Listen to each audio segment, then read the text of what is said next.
Hi, I'm Paul from Find My Footwear, and today we're looking at an exciting range of shoes. These are from ASICS, and they're what I'm referring to as the Blast family because they include some new shoes, some previous generation models, and they all contain the word Blast in their names. And they're all, as you can tell from the naming kind of structure, they're all meant for going a bit more a bit faster, picking the pace up, and they all have an energized feel, shall we say.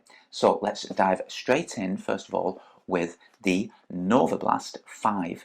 Now, this is the Tokyo Marathon edition. I was fortunate enough to run the Tokyo Marathon this year, and this is the special edition model of the Novablast 5. Now, I must admit that the previous generations of Novablast weren't my favourite shoes to wear. They did, for me, feel a little bit too soft. They did have a bit of spring to them, but I was kind of left feeling that they felt a little bit like I was running on soft sand. There was too much give for me. Now, the Novablast 5 is the best yet. It's still probably a little bit too soft and a little bit too unstable for me, but it is the best one to date. So let's have a look at some of the stats. The Novablast 5 weighs in at just 255 grams for men, that's 9 ounces, and 230 grams for women, that's 8.1 ounces.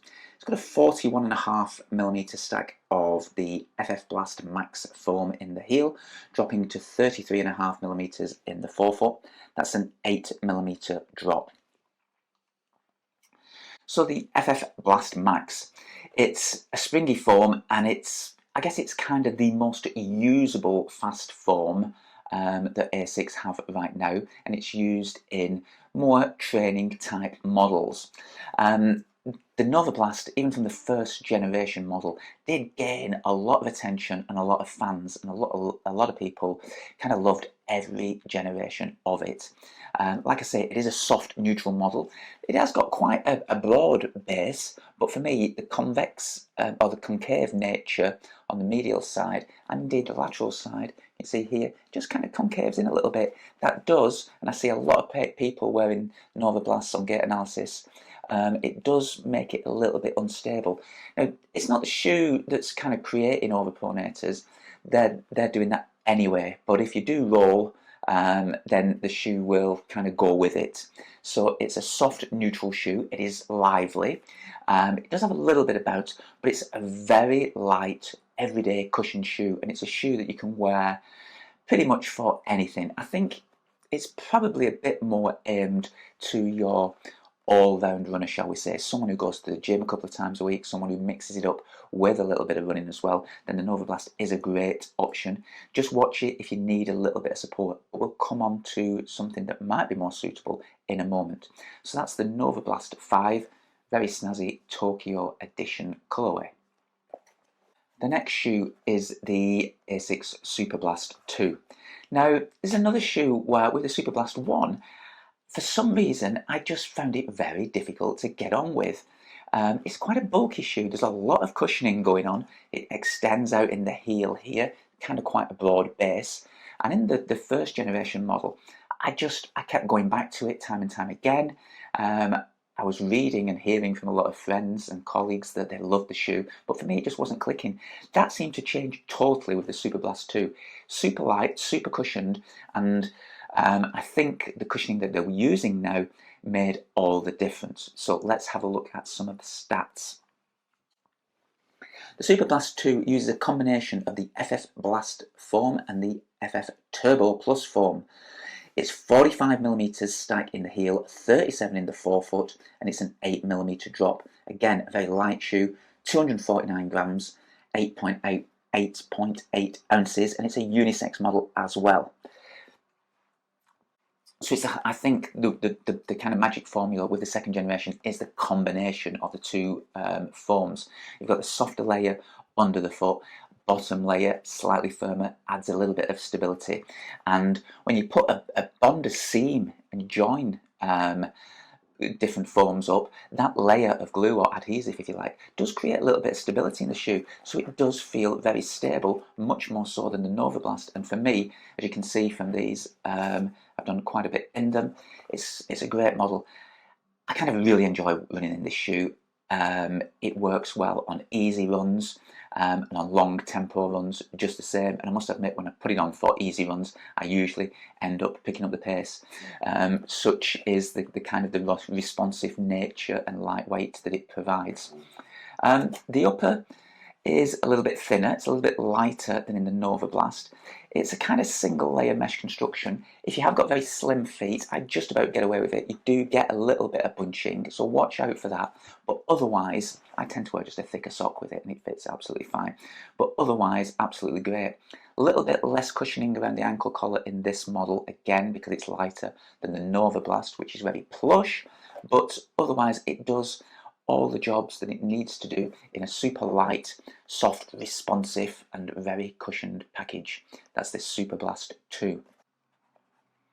The Sonicblast. So this is the FF Turbo Squared foam. It's a new foam and it's incredible. It's super springy. You've got a nylon plate in this shoe. They're calling it the Astro plate. It makes it a little bit more stable. This essentially, the Sonicblast, is what many people kind of asked for. They felt they wanted a plated Novablast, and it does, by having the plate in it, make a very big difference. Again, it is kind of concave on the heel section, but with the seam of the two foams in there and the plate, it does stiffen it up a little bit. You've got that toe off from the plate. Not as super responsive as a carbon plate, but I don't think you need it because it makes the shoe much more usable and versatile.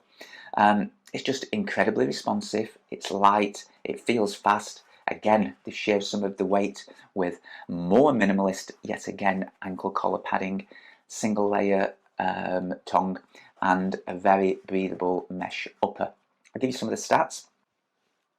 256 grams, 9 ounces in the men's, 223 grams, 7.9 ounces in the women's, and a 46mm stack in the heel, 8mm drop down to 38mm. So like I say, it fits well, it feels fast from the moment you put it on. FF Turbo Squared in the forefoot, that sits under the foot. It's a lighter, springier and super responsive foam, and we're going to see it in another model in a moment. And then the bottom layer is the FF Blast Max foam that we've seen in the Superblast. So the combination of foams, fast and stable, nylon plate, super responsive and great value as well. So that's the Sonicblast. And finally, where we're going to go with the names, well, we've gone to the Megablast. I don't think you can get any better than the Megablast. Again, fast shoe, and well, you can see from the wear on this one, only had it about 2 weeks. Done a lot of miles in it. I've reached for it every other day.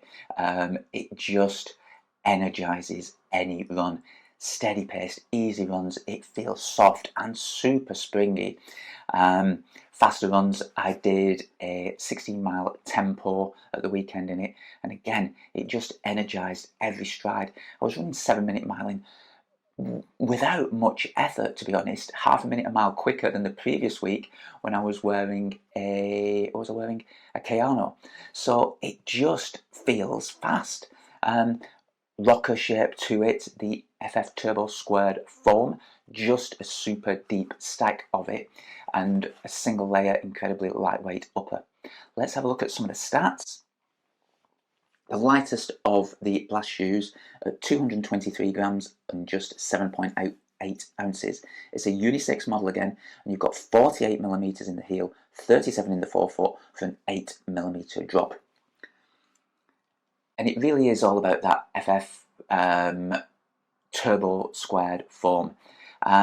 It's a kind of new generation of super foam, and I think you're going to see, I think Puma might be using a similar type of formulation.